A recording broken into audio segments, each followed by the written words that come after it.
ఇవాళ ఈ వేదిక మీద నుంచి చెప్తున్నా 94 నుంచి 10 ఏళ్ళు తెలుగుదేశం అధికారంలో ఉన్నది. 2004 నుంచి 2014 వరకు 10 ఏళ్ళు కాంగ్రెస్ అధికారంలో ఉన్నది రాజశేఖర రెడ్డి నాయకత్వంలో. 2014 నుంచి 2024 వరకు చంద్రశేఖరరావు ఈ తెలంగాణ రాష్ట్రానికి బీఆర్ఎస్ అధికారంలో ఉన్నది. 2024 నుంచి 2034 వరకు రాసుకో చంద్రశేఖరరావు, నీ డైరీలో కాదు నీ గుండెల్లో రాసుకో, నీ కొడుకు గుండె మీద రాయి. 2034 వరకు ఈ సోదరుడు పాలమూరు బిడ్డ తెలంగాణకు ముఖ్యమంత్రిగా ఉంటాడు. పాలమూరు నుంచే ప్రజా ప్రభుత్వాన్ని నడుపుతాం.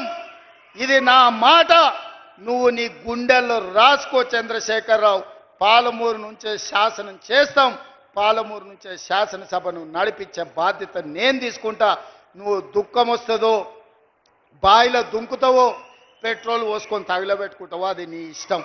కాకపోతే నా కోరిక ఒక్కటే, నువ్వు అసెంబ్లీకి రావాలి, అపోజిషన్లో కూర్చోవాలి, మేము చేసే మంచి పనులు చెప్తుంటే నువ్వు కుమిలి కుమిలి ఏడవాలి. అందుకే నేను అసెంబ్లీకి పిలుస్తున్నా.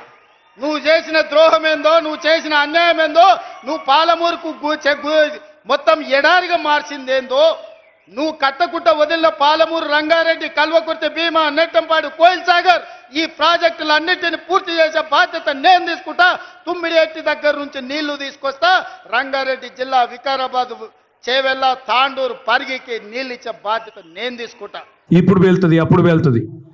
ఏంది పేలేది, ఏంది చేసింది, ఏంది నువ్వు పీకేది ఏంది? అందుకే చెప్పాను నేను లాస్ట్లో కూడా, ఏదో ఉచ్చులో ఇరుక్కున్నాడు అంటే ఉత్సాన బొత్స అని చెప్పాను.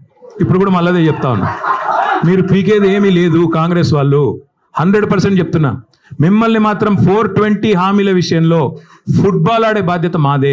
ఇప్పుడు వెళ్తుంది, అప్పుడు వెళ్తుంది. ఏంది పేలేది, ఏంది చేసింది, ఏంది నువ్వు పీకేది ఏంది? అందుకే చెప్పాను నేను లాస్ట్లో కూడా, ఏదో ఉచ్చులో ఇరుక్కున్నాడు అంటే ఉత్సాన బొత్స అని చెప్పాను. ఇప్పుడు కూడా మళ్ళీ చెప్తా ఉన్నా, మీరు పీకేది ఏమీ లేదు. కాంగ్రెస్ వాళ్ళు 100% చెప్తున్నా, మిమ్మల్ని మాత్రం 420 హామీల విషయంలో ఫుట్బాల్ ఆడే బాధ్యత మాదే.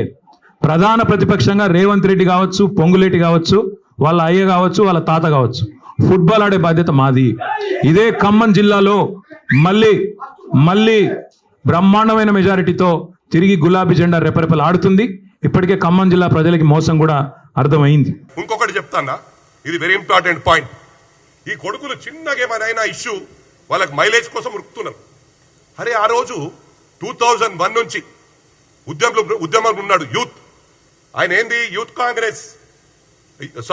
కాంగ్రెస్ కాదు, టిఆర్ఎస్వి యూత్ విభాగం ప్రెసిడెంట్ చేసిండ. ఆలకుంట హరి తార్నాక కార్పొరేటర్.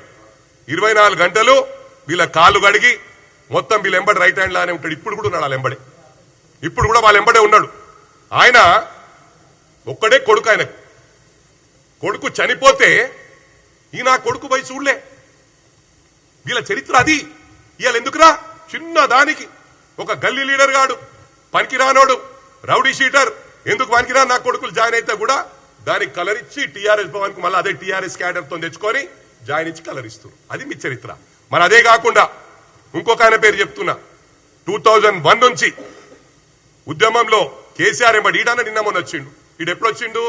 ఈడు నాకు నువ్వు జూనియర్ బచ్చగాడు, నేను ముందు ఎమ్మెల్యే, ఈయన ఫస్ట్ ఎమ్మెల్యే 2009 అయింది కేటీఆర్. అది కూడా ఏంది కేకే మహేందర్ రెడ్డి ఎవరైతే తెలంగాణ ఉద్యమం కోసం పాటుపడ్డాడో అన్ని వేళలా కృషి చేసి వాళ్లకు నాదే పార్టీ అనుకోని బతికినోని వాడిని పక్కకు పెట్టేసి ఆయనను సారీ మహేందర్ అన్న సారీ అన్న ఆయనను పక్కకు పెట్టేసి ఆ మహేందర్ రెడ్డి గారి సీటుని తీసుకొని ఆయన మహేందర్ రెడ్డి కూడా పోటీ చేసి టఫ్ ఇచ్చిండు. టఫ్ ఇస్తే ఈయన 350 ఓట్లతో గెలిచిండు. ప్రజలను తక్కువ అంచనేయకురా భయ్, సిరిసిల్లాల్నే నిన్ను చెప్పుతో కొట్టే రోజులు వస్తాయి. ఇది గుర్తుంచుకో. చాలా ఘోరమైన పరిస్థితి. మళ్ళా మా క్యాడర్ భయపడిస్తున్నాయేమరా భయ్. మా ఇంకా 3.5 సంవత్సరాలు ఉంది. రెడ్ బుక్ ఏం బిక్తోరాను? మొత్తం ఐపీఎస్ లను ఆగం పట్టించారు మీరే, ఐఏఎస్ లను ఆగం పట్టించారు మీరే. ఈ మొత్తం నాశనం, సిస్టమ్ ను నాశనం చేసిన ఘనత మీకే దక్కింది. ఏం రాస్తారు రెడ్ బుక్? ఏం చేస్తావు నువ్వు? అంటే నువ్వు మేమేం చేతగానలం అనుకుంటున్నావురా? ఎక్కువ మాట్లాడకరా కేటీఆర్. నీ బట్టలు ఇప్తా నేను డెఫినెట్ గా, మీ బావగాని బట్టలు ఇప్తా. నీ బావమరుదులు ఏం చేసినా, ఎంతమందిని పైసలు ఇచ్చి ఏం చేసినా కూడా మాకు సొంత క్యాడర్ ఉంది, మాకు సొంత సత్తా ఉంది. ఇంటోడే కేటీఆర్ కు, హరీష్ రావుకు మళ్ళీ హెచ్చరిస్తున్నా, మా తెరువొచ్చి మా గౌరవ ముఖ్యమంత్రికి ఇదే విధంగా నువ్వు కొనసాగితే మాత్రం నీ ఇద్దరి ఇళ్ల మీద దాడి చేస్తామని చెప్పి కూడా ఈ సందర్భంగా తెలియజేస్తాం. Thank you very much. సడక్న రేవంత్ రెడ్డి వస్తే నువ్వు ఉంటావా? నువ్వు నీ గుండె ఆగుతుందా? నీ గుండె నిలబడుతుంది, తట్టుకుంటుందా? నేను ఇంతే అడుగుతున్నా. ఆయన మూడు ఖరాబ్ అయిపోయి రేవంత్ రెడ్డి నడరని అమ్మ చల్ అని ఎస్కాట్ అంతా వాడితే పక్క పడే మీరు ఉండుండ్రా పై వీడు ఏందో కథ తేల్చేస్తా ఇక వీడిని ఇక ఆడవీడే అంటాడు కదా. ఇక అది రేవంత్ రెడ్డి ఏమంటాడు? ఇక తిక్కలు కూడా అంటాడు కదా పై నువ్వు మొగోడు అంటే కోపం రాదా? అరే సలే నువ్వు నన్ను మొగోడు అంటావురా నాడు మా అక్కేలో వస్తున్నప్ప ఇట్లా వస్తాయి కదా డైలాగులు ఇవి వస్తాయి. ఇట్లా కాదు పై ఇక వీడిని ఏందో తేల్చేద్దాం కేటీఆర్ గారిని ఇక వీడు భలే నూకులాడుతున్నాడు సలహాడి వీడి సంగతి ఏందో తేల్చేద్దాం అని సటకున ఉసుకు మూడు ఖరాబ్ होगा रेवंत रेड्डी का. अरे गाड़ी चल सिक्योरिटी रखो रे भाई तुम ना गाड़ी निकल साला कहाँ चलो दा అని వెళ్తే అప్పుడు ఏంది పరిస్థితి? సడన్గా రేవంత్ రెడ్డి ఫోన్ చేసి జగన్ నాడు సలగా కేటీఆర్ గారిని తేలిసప్ప అన్నాడు అనుకో, నేను ఒక అర్ధగంట నేను టెంప్ట్ అయినా అనుకో, ఇది ఎటు పోతుంది? నేను అంటుందని ఎటు తీసుకోపోతున్నావు కేటీఆర్ గారు? మీరు దీన్ని ఎటు తీసుకోపోతున్నారు? ముఖ్యమంత్రి రేవంత్ రెడ్డి గారిని తిట్టి మీరు ఎటు తీసుకోపోతున్నారు? ఇది ఇలాంటి ప్రాబ్లం ఎందుకు క్రియేట్ చేసుకుంటున్నాం అనవసరంగా? మేము అపోజిషన్లో ఉన్నప్పుడే పోలీసులు అదరగొట్టినామే మేము.